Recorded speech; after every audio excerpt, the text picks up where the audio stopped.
जिसको चाहेगा मोदी वही जीतेगा, जिसको नहीं चाहेगा वो कितनी जोर लगा ले नहीं जीतेगा, क्योंकि चुनाव सब कुछ उसके कंट्रोल में है। चुनाव आयोग ऊपर से नीचे तक पूरी तरह से आकंठ गुलामी में, मोदी की, अमित शाह की गुलामी में डूबा हुआ है। मुझे तो ऐसा ही लगता है कि कहीं ना कहीं विपक्ष को भी समझ में नहीं आ रहा कि क्या करें। माननीय अखिलेश यादव जी अब कह रहे हैं कि अगर यही रहा तो इस चुनाव के, उत्तर प्रदेश का चुनाव जो है उसके बाद तो नहीं लगता कि कोई चुनाव हो पाएगा।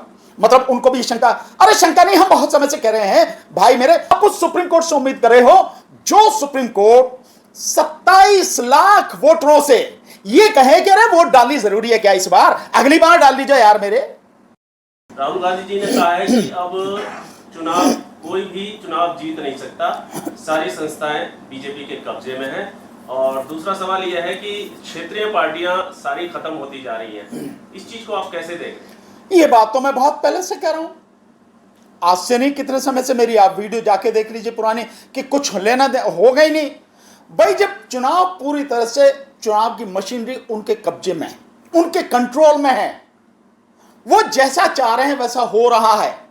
और 2024 के चुनाव के बाद से तो जिस तरह से ये शुरू हुआ है सिलसिला, हरियाणा का चुनाव, महाराष्ट्र का चुनाव, उसके बाद में बिहार का चुनाव, और अब सामने आ गया पश्चिम बंगाल का चुनाव, और इससे पहले भी मध्य प्रदेश का, छत्तीसगढ़ का, राजस्थान का चुनाव हम सबके सामने है। यहां तक कि जो 2024 का लोकसभा चुनाव है उसमें 4,65,46,885 वोटें बढ़ाई गई। इतनी वोटें बढ़ाने के बाद बीजेपी 79 सीटें जीत कर आई। बाकायदा वोट फॉर डेमोक्रेसी ना, उसकी डिटेल दे रखी है, किस राज्य में कितनी सीटें जीती, किस राज्य में कितने परसेंटेज वोट बढ़ाई, किस राज्य में कुल कितनी वोटें बढ़ाई, और किस तरह से बीजेपी जीत के आई। अन्यथा तो बीजेपी 150 पे सिमट जाती, इतनी ही उसकी औकात है। अगर बैलेट पेपर से करा लो तो 40 सीटें भी नहीं आई, उसकी औकात आज की तारीख में तो इतनी है, बल्कि इससे भी बदतर स्थिति में होगी। सो ये सारा सिस्टम, ये बात, खैर मैं धन्यवाद देना चाहूंगा राहुल गांधी को, आज वो ये बात कह रहे हैं। 8 तारीख को इंडिया गठबंधन की जो मीटिंग थी उसमें उन्होंने ये बात कही। काश ये बात पहले ही समझ जाते। मैं कितने समय से लगातार कह रहा हूं, आपको समझ में नहीं आती है भाई, विपक्ष को पूरे को समझ में नहीं आती कि आपके चुनाव लड़ने ना लड़ने का कोई मतलब नहीं है, किसी के भी चुनाव लड़ने ना लड़ने का मतलब ही नहीं है। जिसको चाहेगा मोदी वही जीतेगा, जिसको नहीं चाहेगा वो कितनी जोर लगा ले नहीं जीतेगा, क्योंकि चुनाव सब कुछ उसके कंट्रोल में है। वो तो उसकी टेबल पे बैठ के सेट होता है, इसको हराना है, इसको जिताना है, इतनी सीटें अपनी है, इतनी सीटें उसमें बांटी जाएंगी, ये तो बाकायदा सेट होता। और इलेक्शन कमीशन उसी हिसाब से काम करता। क्या राहुल गांधी जी को उसी समय नहीं समझ जाना चाहिए था जब राहुल गांधी जी ने बाकायदा कर्नाटक की, महाराष्ट्र की, हरियाणा की वोट चोरी का पूरा सबूत दुनिया के सामने रखा, जिसे आज तक जवाब नहीं दे सका इलेक्शन कमीशन। उसके बाद नहीं समझ जाना चाहिए था। राहुल गांधी ने ये भी कहा था कि 2024 का चुनाव भी बेईमानी से जीता ही है, तो तभी क्यों नहीं बात राहुल गांधी जी ने? वही बात मैं इसका मतलब आज आपको ये बात समझ में आ रही है। जब 2024 के चुनाव को आप मान रहे हैं कि 2024 का चुनाव भी ये बेईमानी से जीते, उसके बाद आपने हरियाणा भी जीतने दिया, उसके बाद आपने महाराष्ट्र भी जीतने दिया, उसके बाद बिहार भी आपने जीतने दिया, और अब उसके बाद में पश्चिम बंगाल भी जीतने दिया, तो इतने समय क्या कर रहे थे भाई? अगर विपक्ष इतने देर में उसको समझ में आती हैं चीजें, या विपक्ष इतनी देर तक सोया रहता है और लूटने वालों को लूटने देता है, तो भाई देश कैसे बचेगा? देश की रक्षा कौन करेगा? तो विपक्ष कमजोर हो गया है? नहीं, विपक्ष कमजोर नहीं है। यह बात सच है कि विपक्ष की आवाज जो मीडिया के माध्यम से पहुंचनी चाहिए पहुंच नहीं रही। आप जैसे जो सोशल मीडिया के साथी हैं, जो भी आवाज पहुंच रही है आपके माध्यम से पहुंच रही है, विपक्ष की आवाज को जनता तक पहुंचने नहीं दिया जा रहा, बिल्कुल ब्लैकआउट करके रखा जा रहा है। ये सच ही है, विपक्ष कमजोर नहीं है। पर कहीं जो मैं समझ पा रहा हूं, विपक्ष को यह समझ में नहीं आ रहा कि उसे करना क्या है। लेकिन अब तो सड़क की लड़ाई, और कब करना चाहिए? राहुल गांधी कह रहे हैं कि अब सड़क पे निकले बिना कुछ नहीं होगा। तो सड़क पे जब राहुल गांधी निकले थे उसी समय उसको कंटिन्यू क्यों नहीं किया? राहुल गांधी निकले थे सड़क पर भारत जोड़ो यात्रा राहुल गांधी ने की थी, सड़क पर तो थे, निकले थे, उसको कंटिन्यू करना चाहिए था। उसके बाद कुछ समय बाद फिर दोबारा से शुरू करी, फिर भी कंटिन्यू नहीं किया। उसके बाद में वोट चोरी के सारे सबूत दे दिए। बिहार चुनाव से पहले आपने शुरू की वोट चोरी की बात, लोगों का बड़ा अच्छा रेस्पॉन्स मिला, उसे कंटिन्यू नहीं किया, बीच में छोड़ दिया। क्यों छोड़ रहे हैं आप बीच में? यह विपक्ष पूरा इकट्ठा होके इस सब चीज को कर क्यों नहीं रहा है? मुझे तो ऐसा ही लगता है कि कहीं ना कहीं विपक्ष को भी समझ में नहीं आ रहा कि क्या करें। माननीय अखिलेश यादव जी अब कह रहे हैं कि अगर यही रहा तो इस चुनाव के, उत्तर प्रदेश का चुनाव जो है उसके बाद तो नहीं लगता कि कोई चुनाव हो पाएगा।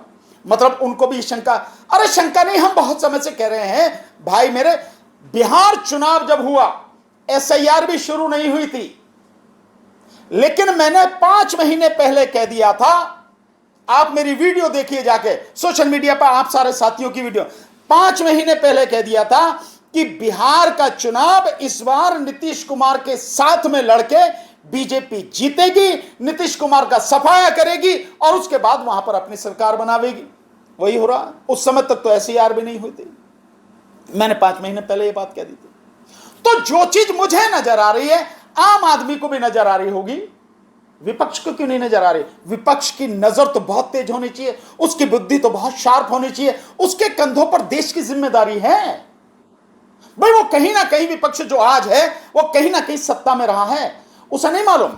मैं तो सत्ता में हूं नहीं, मैं तो सत्ता के बाहर हूं, लेकिन इतनी चीज तो मुझे भी दिख रही है दूर दूर। तो जो बात राहुल गांधी आज कह रहे हैं वो बात बहुत पहले कहनी नहीं चाहिए थी, उस पर काम शुरू कर देना चाहिए था।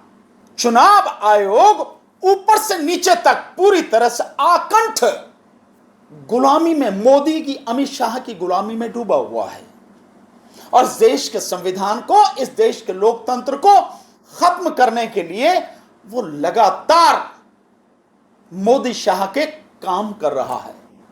इसलिए वो क्यों सुनेगा? नहीं तो ये जरा सी देर का काम था, इसमें तो कोई बड़ी बात भी नहीं थी, केवल उसे फोन ही तो करना था, इलेक्शन कमीशन को फोन करना था। वो जो आपका RO था, भाई ये क्या कर रखा है, ठीक करो इसे। इतनी देर का तो काम था और इसमें काम क्या था? लेकिन इसके लिए इतनी कवायद करनी पड़ी। तो ये बात सिद्ध करती है इस बात को कि जो चुनाव आयोग है वो आकंठ मोदी शाह की गुलामी में डूबा हुआ है और अपनी नैतिकता को पूरी तरह से दफन करके इस देश के संविधान को खत्म करने के लिए काम करा। देशद्रोही होकर देश के साथ गद्दारी कर रहा है इलेक्शन कमीशन। तो जब पिटीशन डाला जाता है SIR के विषय में, तो पिटीशन डाले गए, जबरदस्त तरीके से पिटीशन डाले गए, बहुत प्रबुद्ध लोगों ने डाले, प्रबुद्ध संस्थाओं ने डाले, ADR तक ने डाले, उनकी सुनवाई नहीं। EVM के विषय में ADR ने डाले और जाने कितनी लोगों ने, पार्टियों ने डाले। क्या मिला? सारे पिटीशन एक एक करके EVM से जुड़े जितने थे सारे सुप्रीम कोर्ट ने खत्म कर दिए। अब SIR का भी खत्म कर दिया। और मीनाक्षी नटराजन, मतलब उसका केस सुनने तक को तैयार नहीं सुप्रीम कोर्ट। और क्या होगा? इससे ज्यादा कुछ होगा? सुप्रीम कोर्ट बाकायदा सरकार के साथ खड़ी है, इलेक्शन कमीशन को पूरी तरह से प्रोटेक्ट कर रही है और यह नजारा सबकी आंखों के सामने है।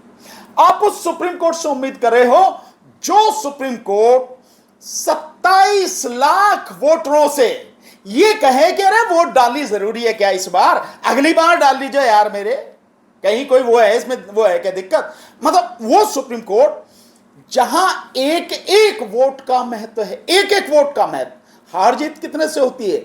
एक वोट से हार जीत होती है। और इस देश में तो बड़े जबरदस्त उदाहरण है, MLA और MP के ही नहीं, अगर सरकार का भी देखा जाए तो वाजपेयी की सरकार जो 13 दिन चली वो एक वोट से गिर गई थी, केवल एक वोट से। वहां 27 लाख वोटरों को इलेक्शन, वो जो सुप्रीम कोर्ट है, सुप्रीम कोर्ट ये कह रहा है कि क्या जरूरी है इस बार डालना, अगली बार वोट डाल लेना। और अगर कैलकुलेट कर लिया जाए सारी चीजों को तो 27 लाख वोटर वो जो पश्चिम बंगाल में वोट नहीं डाल पाए और 7 लाख वोटर वो जो फर्जी तरीके से फॉर्म 6 भर के अंधेरे में बना लिए गए, जो लिस्ट बना ली गई उनकी। यानी इस तरह से तकरीबन 34 लाख वोट हैं, 34 लाख वोटों का फर्जीवाड़ा किया। और अंतर कितना है बीजेपी को और TMC को मिली वोटों में? बीजेपी को मिली है 2,90,00,000 और टीएमसी को मिली है 2,60,00,000 और 34,00,000 वोटें इस फर्जीवाड़े में चली गई। तो टीएमसी कहां कम है? कहीं कम नहीं है। तो ये जो हुआ है सब कुछ, और ये जो 86 जो सीटें हैं, वो सीटें बीजेपी जीतकर सत्ता में वहां बैठी है जहां वोटें काटी गई हैं, जिनमें ममता जी की भी एक सीट है। सो ये हाल सब कुछ हो रहा है।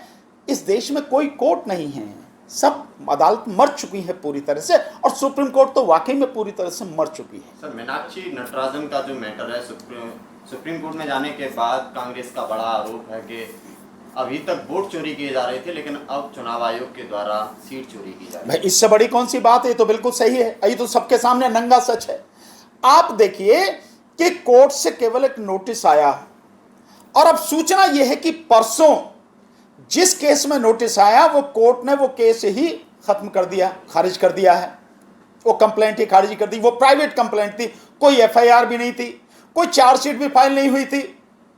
तो जो मैटर है ही नहीं कोर्ट में, जो तुमने इलेक्शन कमीशन ने फॉर्म 26 में जो इंफॉर्मेशन आप मांग रहे हो, उसमें वो कहीं कॉलम ही नहीं है। तो जब कॉलम ही नहीं तो मैं सूचना क्यों दूंगा? कोई भी सूचना क्यों देगा? और अगर उस विषय में कोई भी बात आती है तो ये छुपाना कहां हो गया? कंसीलमेंट कहां हो गया? कंसीलमेंट ऑफ फैक्ट कहां हो गया? कंसीलमेंट ऑफ फैक्ट वहां होता, छुपाना वहां होता जब बाकायदा फॉर्म में ये कॉलम होता। वो कॉलम तो है नहीं, तो जब कॉलम नहीं है तो मैं उसमें भरूंगा क्यों? इसलिए मैंने भरा नहीं, क्योंकि वो मेरे ऊपर कोई केस नहीं है, और अब वो केस खत्म हो गया। इसका मतलब यह है कि इलेक्शन कमीशन पूरी तरह से इस धांधली में, सीट चोरी में शामिल है। मैं एक चीज और आपको कहना चाहता हूं, लोग मुझे नहीं पता कि किस तरह से देखते हैं, समझते हैं। 2024 का चुनाव हुआ। 2024 के चुनाव में 2 सीटों पर, एक सूरत की सीट जहां पर जो कांग्रेस का कैंडिडेट वो हट गया, और इलेक्शन कमीशन ने बीजेपी के कैंडिडेट को जीता हुआ घोषित कर दिया। अफसोस इस बात का है कि न कांग्रेस को पता है, न ही किसी और पार्टी को। अब जीता हुआ घोषित कैसे कर देंगे? अगर कोई कैंडिडेट नहीं है, नोटा तो है। नोटा है या नहीं है? अगर नोटा को वोट डल नहीं है तो नोटा एक पर्सन है, पर्सनैलिटी है, वो ऑटोमेटिकली है, उसको वोट पड़ती हैं। तो उसका चुनाव होना चाहिए था। बेशक कोई कैंडिडेट नहीं खड़ा था, नोटा तो खड़ा था वहां। हो सकता है उस कॉन्स्टिट्यूंसी में ऐसा ही वहां पे था और ऐसे उज्जैन में था, दोनों जगह ऐसा था। तो यहां पर चुनाव क्यों नहीं हुआ? चुनाव होना चाहिए था बाकायदा। वोट हो सकता है नोटा को ज्यादा मिल जाती और वो कैंडिडेट हार जाता। भाई, नोटा को वोट मिलती है नहीं मिलती है? तो नोटा एक पर्सन है, एक पर्सनैलिटी है, एक उम्मीदवार है नोटा, इसीलिए उसको वहां रखा गया है। इसलिए अगर कोई भी कैंडिडेट वापस कर लेता अपना नॉमिनेशन, नहीं खड़ा होता, फिर भी नोटा खड़ा हुआ है, तो वहां पर चुनाव होना चाहिए, वोट वहां पर पड़नी चाहिए, और उसके बाद में बाकायदा काउंटिंग होकर रिजल्ट सामने आना चाहिए।